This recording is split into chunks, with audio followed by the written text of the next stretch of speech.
A power module pulled from the traction inverter of a Chinese electric vehicle sits on the bench. The housing is ceramic and resin, roughly the size of a paperback, and it is going to come apart layer by layer until the material at its core is exposed. And that material is not what most people assume is inside an electric car. The surface reads as a finished product, the deepest layer reads as an ongoing substitution, and the constraint that forced the substitution is legible in the crystal structure itself. The chip inside this module is not evidence that China has closed the materials gap in wide-bandgap semiconductors.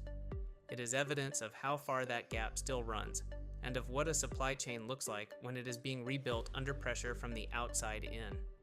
We will strip the housing, cross the power die, reach the semiconductor material, trace the wafer it was sliced from, and arrive at the substrate question that the specification sheet does not answer. The outer shell of this module is an engineered ceramic and polymer resin package. It bonds the power devices inside to a direct bonded copper substrate, which in turn sits on a base plate designed to mate with the vehicle's liquid cooling circuit. The first engineering constraint the dissection meets is thermal. A silicon carbide device runs hotter at its junction than a comparable silicon device would, and the package must conduct that heat away fast enough to prevent the crystal beneath from degrading. This housing is not cosmetic. It is a pressure vessel for thermal energy, and the choice of semiconductor material one layer down is what imposes the thermal budget on everything above it. The package design is a direct downstream consequence of the material decision, which means the housing's thickness, its copper geometry, and its interface with the coolant circuit are all readable as evidence of what the die is made of before the die is even reached. Inside the module, the power device is a transistor. In this case, it is a metal oxide semiconductor field effect transistor built on silicon carbide. Its function in the traction inverter is to switch the battery's direct current on and off at high frequency to synthesize the three-phase alternating current that spins the motor. In a vehicle operating at typical highway loads, this transistor switches many thousands of times per second, and each switching event is an opportunity for energy loss in the form of heat. The switch is the reason this chip exists at all. Every other layer of the module exists to support this one function. Open, close, precisely and repeatedly at voltages that would destroy an ordinary silicon transistor within the same physical footprint. That voltage tolerance is not a marginal improvement over what silicon can do. It is a categorical difference, and it originates in the crystal at the base of this object. When the module is opened and the die is examined, the teardown identifies the semiconductor material as silicon carbide rather than plain silicon. This distinction is not incremental. Silicon carbide has a band gap roughly 3 times wider than silicon's, a breakdown field roughly 10 times higher, and a thermal conductivity that exceeds silicon's by a substantial margin.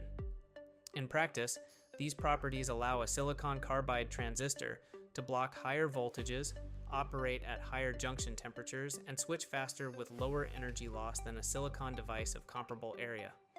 For an electric vehicle, the efficiency gain at the inverter propagates through the whole drivetrain. Less heat dissipated in the switch means more energy delivered to the wheel, which means more kilometers from the same battery charge. The decision to use silicon carbide here is a decision about where in the system the losses occur. A silicon inverter in the same thermal envelope would require either a lower switching frequency, a larger device area, or more aggressive cooling, any of which costs something elsewhere in the design. The material is the systems level answer to a systems level constraint, and the constraint is written in the physics of the motor it drives. A close examination of the die surface under magnification reveals the repeating cell structure of the transistor. The cell pitch, the distance between repeating transistor units across the die, is one indicator of how aggressively the designer pushed the process. A tighter cell pitch increases the current a given die area can carry, but it also demands a cleaner, more defect-free substrate beneath it, because tighter geometry leaves less tolerance for the crystallographic imperfections that the substrate may carry.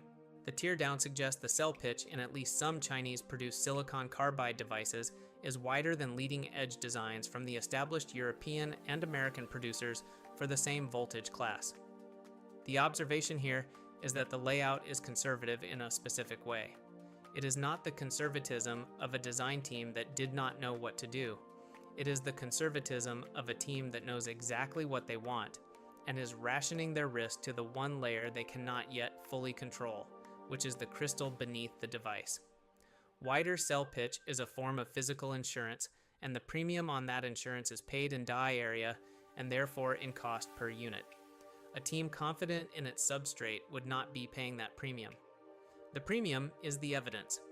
Below the dissection crosses from the device layer into the substrate question. Every silicon carbide transistor begins as a slice cut from a cylindrical boule of single crystal silicon carbide.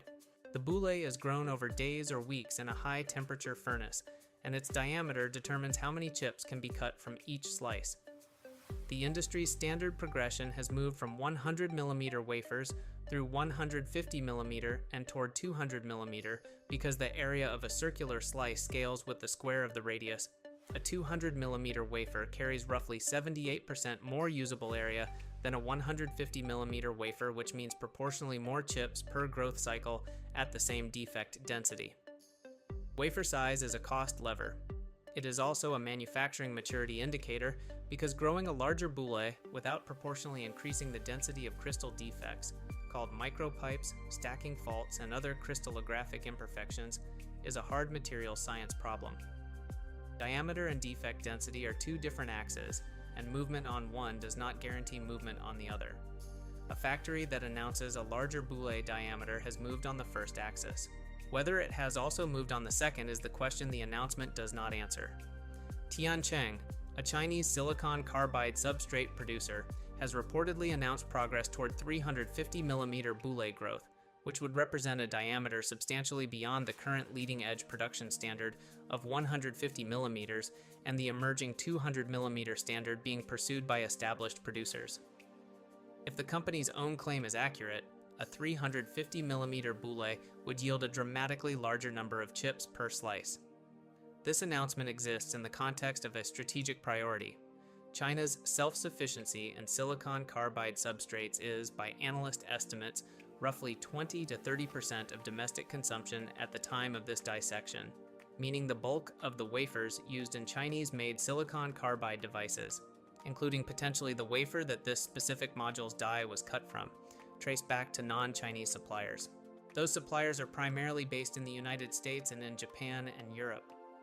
The Boule claim is the attempt to close that gap from the bottom of the supply chain upward, beginning at the furnace rather than at the device. But the distinction between demonstrating a single boule of a given diameter and producing that diameter at commercial yield and competitive defect density and volume is the single most important qualification the announcement does not address. A single demonstrated boule proves the growth chemistry is correct. It does not prove that the infrastructure exists to deliver the same result at the volume and consistency the traction inverter market requires every quarter. Those are two separate engineering achievements separated by years of process development, and the public record currently contains evidence of the first but not the second. This is where the dissection reaches the buried fact. The restriction that shaped this object is the substrate dependency, and its fingerprint is in every design decision above it. The conservative cell pitch on the die is consistent with a team that cannot fully characterize the defect density of every wafer batch it receives. The module carries no wafer origin marking visible to the teardown. That absence is itself a data point. Established non-Chinese substrate producers typically mark their material, and the fact that the provenance is opaque rather than advertised suggests either that the integrator does not know the upstream origin with certainty or has a reason not to publicize it. Both explanations are consistent with a supply chain in transition. The Boule diameter announcement is consistent with a program that understands wafer area is the cost lever and is pulling it as fast as the physics of crystal growth allows. None of these features are visible on the module's datasheet. They are legible only when the object is opened and the layers are read in sequence from housing to crystal. Wolfspeed, based in the United States, is the world's largest dedicated producer of silicon carbide substrates and has been expanding its boule and wafer capacity through facilities in New York and North Carolina. Infineon Technologies, headquartered in Germany, is among the leading producers of silicon carbide power devices and supplies automotive customers across Europe and Asia. Both companies represent the established baseline against which the chip on this bench is being measured. The more precise statement is that both companies control significant portions of the substrate supply that the chip on this bench may still depend on. The competitive relationship between these producers and the Chinese module under examination is not yet symmetric. China designs and manufactures leading-edge silicon carbide devices. It does not yet produce the majority of the substrate those devices are built on. A teardown that identifies the die material without identifying where the wafer came from has only opened the first half of the object. The second half is the provenance question, and on this module, that question is deliberately left without an answer. The constraint that the chip's outer layers were designed around is the incomplete domestic supply of the substrate itself. Every conservative design margin, every opaque provenance label, every Boule diameter announcement points back to this one unresolved layer. The chip is the downstream object. The Boule furnace is where the real competition is being run. The traction inverter is already filled with silicon carbide. The crystal furnace is not yet producing the substrate for that silicon carbide at the volume and quality the market demands from domestic sources alone. That gap between where the device layer is and where the substrate layer is, that is the structural fact this module contains, and it is not written on the outside of the package. Three things the dissection cannot settle must be stated plainly. The gap between Tiancheng's announced Boule diameter and its commercial production reality is not resolvable from the public record. A single demonstrated growth and a factory producing that diameter at volume with competitive defect density are separate achievements, and only the first has been evidenced. The substrate self-sufficiency figure, roughly 20 to 30% of domestic consumption, is an analyst estimate, not a figure derived from customs audits, production records, or company disclosures. The actual number may be higher or lower, and it changes as new capacity comes online. No independent benchmark confirms the current figure precisely.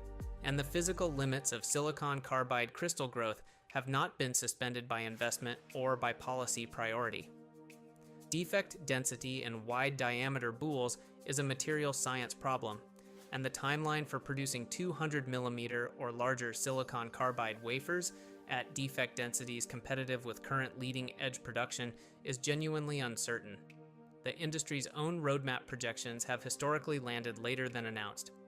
What the module shows, taken as a whole, is a device that has moved past the design challenge and is now blocked at the materials challenge, a distinction the module's surface does not advertise and the teardown makes plain. Open this module and count the layers of evidence that point to the same fact. The chip is ahead of the substrate. The substrate is ahead of the boule, and the boule is the place where the next several years of this story will be written. The traction inverter is not where the competition is being decided. The crystal furnace is. The constraint that was supposed to hold this program back is now the constraint that is shaping the program's internal architecture, its supply chain decisions, and its public announcement strategy. You can read all of that in a single module if you know which layer to look at. What this object proves, cut by cut, is that the gap in wide-bandgap semiconductors is real, measurable, and shrinking from the inside out, and the inside is the boule. The next object waiting on the bench is the optical engine that moves data between chips with light instead of copper. If that is the layer you want to open next, put it in the comments and we will take it apart the same way. Subscribe if you want to be there when the next cut goes in.